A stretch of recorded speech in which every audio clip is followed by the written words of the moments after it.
U.S. Postal Service's cost are labor, which is the case with just about every government agency. The biggest expense in your entire budget is personnel. And most federal agencies today have hiring freezes. Why would that not be something you would be looking at to reduce costs instead of asking Congress for a bailout? Welcome back to Freedom Forge.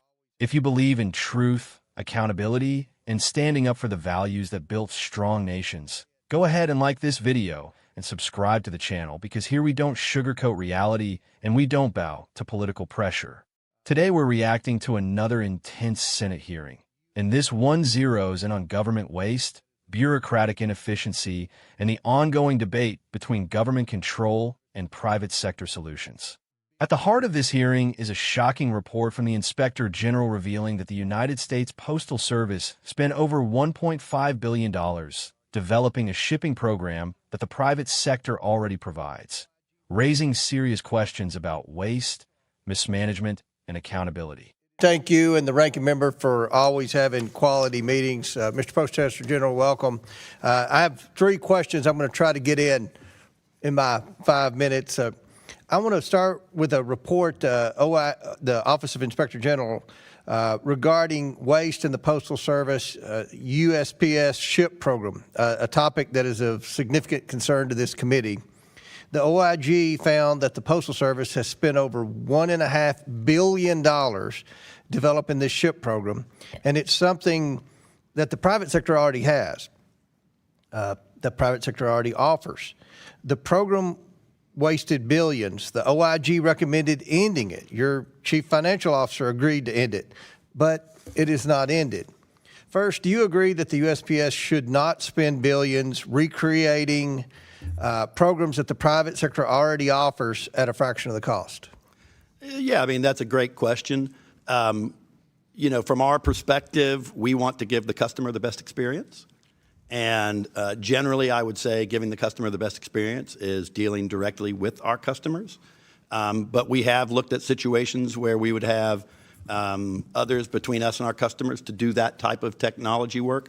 We're actually looking at it right now. But and then I apologize for interrupting my limited time.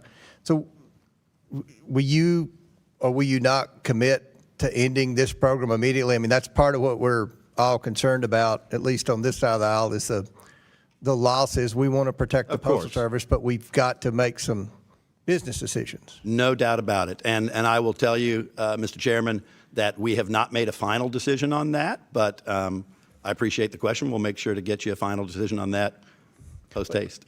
Well, let's talk about the Postal Service Reform Act. That worked very closely when I was ranking member with then Chairman Maloney, and that was a true bipartisan bill because there's bipartisan support for the Postal Service.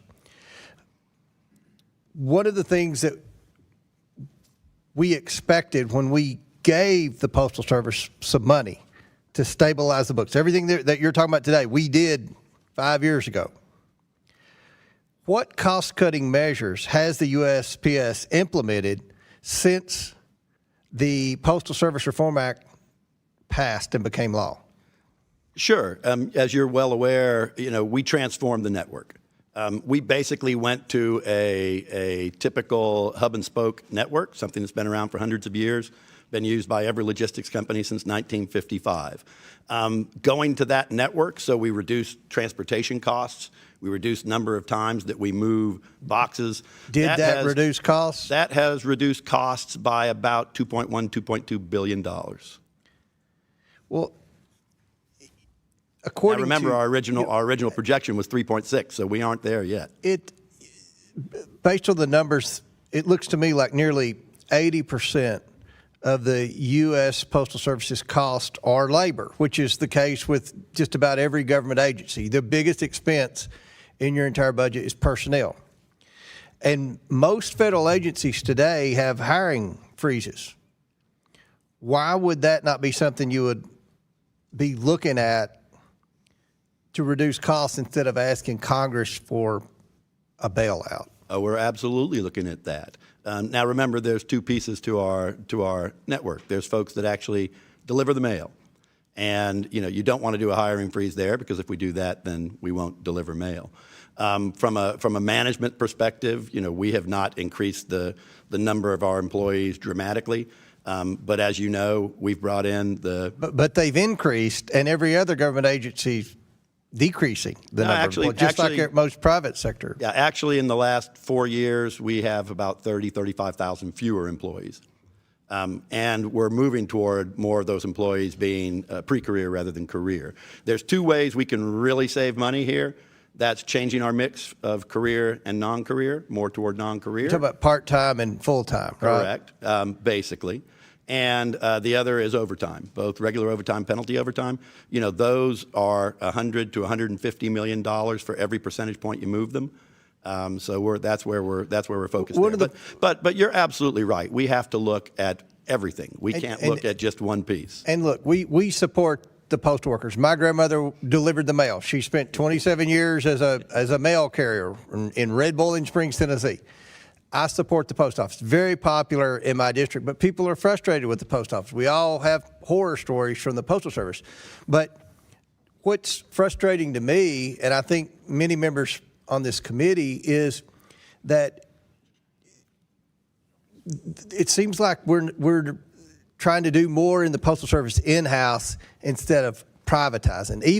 Even before the Postal Reform Act passed a few years ago, you privatized a lot of the logistics and things like that it appears now the Postal Service is trying to do itself. And it's hard for me to believe, as much trouble as the Postal Service has at delivering the mail on time efficiently, that anyone would believe the Postal Service, run by the government, can operate cheaper than private companies that have been contracted with the Postal Service for years. And or I'll speak for myself, I'm frustrated that a lot of private companies that have been doing business with the Postal Service for years have been cut out in the last year or two. Yeah, I mean, I'm not sure which part of the network you're referring to. The only thing that we've really insourced in the last year is our local transportation network. And we started to insource that. I will tell you, anytime I can do something better, cheaper, we're going to do it.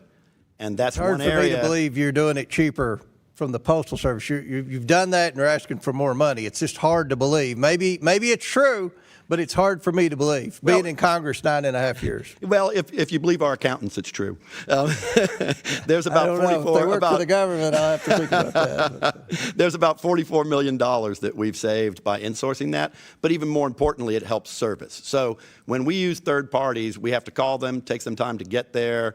Sometimes they'll show, sometimes they won't. When we have our own folks on site with the trucks, they can move immediately. So what we get is better service at a cheaper cost. Now, that's not to say that there's not plenty that we don't do well, but that is one thing we're doing pretty well. Mr. Chairman, my time's expired. I yield back. Now let's break this down, because this is exactly the kind of issue that frustrates everyday Americans who work hard, pay taxes, and expect their government to use that money wisely. Right out of the gate, the senator brings up what should be common sense. Why is the government spending billions of dollars trying to reinvent something that companies in the private sector already do better and cheaper? That's not innovation. That's duplication. And worse, it's waste on a massive scale. And what do we hear in response? Not a clear answer. Not accountability. Just hesitation. We're looking into it. We haven't made a final decision. That's the problem right there. When $1.5 billion is on the line, you don't need more time to think. You need leadership willing to make tough decisions. This is what happens when government agencies operate without real consequences. In the private sector, if you waste that kind of money, you're out of business. But in government, the solution is often to ask for more funding. Then the conversation shifts to the Postal Service Reform Act, which was supposed to stabilize finances and bring efficiency. And to be fair, there have been some cost reductions, around $2 billion saved through network changes. But even that falls short of projections. And here's the key point. When you're still missing your targets, you don't double down on inefficient programs. You fix what's broken. One of the most important moments in this hearing is when the senator highlights something many people already know but rarely hear said out loud. Nearly 80% of USPS costs are tied to labor. That's not unusual for government agencies, but it does raise a serious question. Why are other agencies implementing hiring freezes while this one continues expanding? Now, to their credit, the response points out a reduction in employees over time and efforts to control overtime and staffing structure. But again, it feels like incremental change in the face of a systemic problem. Let's be honest here. This isn't just about the Postal Service. This is about a bigger issue, whether government should be trying to do everything itself or whether it should lean on the efficiency and innovation of the private sector. The senator makes a strong point when he talks about privatization. For years, private companies have handled logistics more efficiently, often at lower cost. Yet now, we're seeing a shift where the Postal Service is trying to bring more of that work in-house. And the justification? That they can do it better and cheaper. But here's the problem. That claim is hard to believe when the same agency struggles with basic delivery performance and is still asking Congress for financial support. You can't have it both ways. You can't claim efficiency while relying on taxpayer bailouts. And this is where the frustration really sets in, because this isn't theoretical. This is real money, your money, being spent on programs that even the Inspector General says should be shut down. Now, the official does say that insourcing certain operations has saved around $44 million and improved service. And that's worth noting. But when you stack that against $1.5 billion in wasted development, it barely scratches the surface. This is the kind of imbalance that people are tired of. Small wins being used to justify massive losses. Incremental improvements being used as cover for systemic inefficiency. And here's the bigger picture. What we're seeing in this hearing is a clash between two fundamentally different approaches to governance. One believes that government can and should handle more, even if it means higher costs and slower results. The other believes that government should focus on core responsibilities and let the private sector handle what it does best. As a patriot, I'll say this clearly. Government has a role. It should provide essential services, protect national infrastructure, and ensure fairness. But it should not be competing with the private sector using taxpayer money, especially when it's losing. Because when government fails, it doesn't go bankrupt. It passes the bill to the people. That's why hearings like this matter. Not because of political points, but because they expose what's really happening behind the scenes. They show where money is going, how decisions are being made, and whether anyone is truly being held accountable. So when you watch this, don't just see it as another hearing. See it as a snapshot of a larger issue. How government operates, how it spends, and whether it respects the taxpayers who fund it. If you believe in accountability, efficiency, and putting the people first, then you're in the right place. Make sure you like this video, subscribe to Freedom Forge, and stay tuned, because we're going to keep breaking down the stories that matter and telling the truth, no matter how uncomfortable it gets.